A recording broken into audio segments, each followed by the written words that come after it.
100 शब्द प्रति मिनट गति से डिक्टेशन।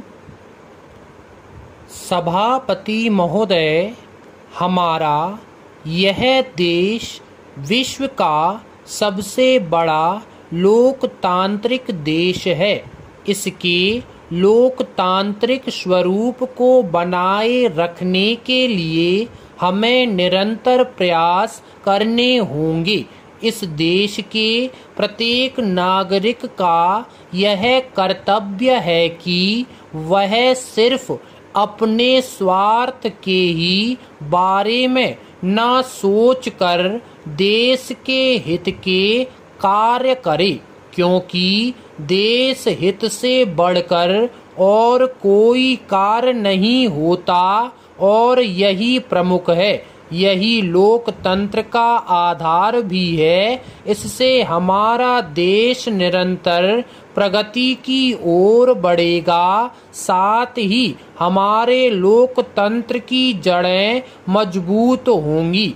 जब तक देश के समस्त नागरिक अपने कर्तव्य के प्रति पूर्ण सजग नहीं होंगे, तब तक देश प्रगति नहीं कर सकेगा।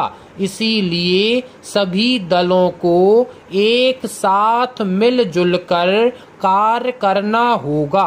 इस संबंध में मेरा एक सुझाव यह भी है कि हमारे समस्त सदस्यों को यह जिम्मेदारी स्वयं अपने ऊपर लेनी चाहिए। हमारे दोनों सदस्यों के लोगों को चाहिए कि वे गांव-गांव में जाकर सरकार द्वारा किसानों और गरीबों के लिए चलाई जा रही योजनाओं के विषय में पूर्ण जानकारी दें। इससे हमारा देश प्रगति करते हुए अपना पूर्ण विकास कर सकेगा।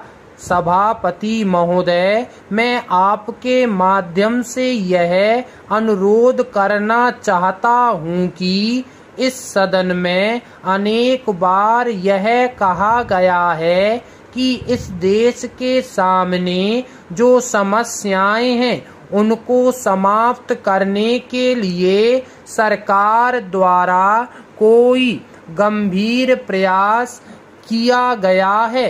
सरकार द्वारा गंभीर प्रयास करने या न करने का प्रमाण किस प्रकार से दिया जा सकता है, यह बात मेरी समझ में नहीं आती।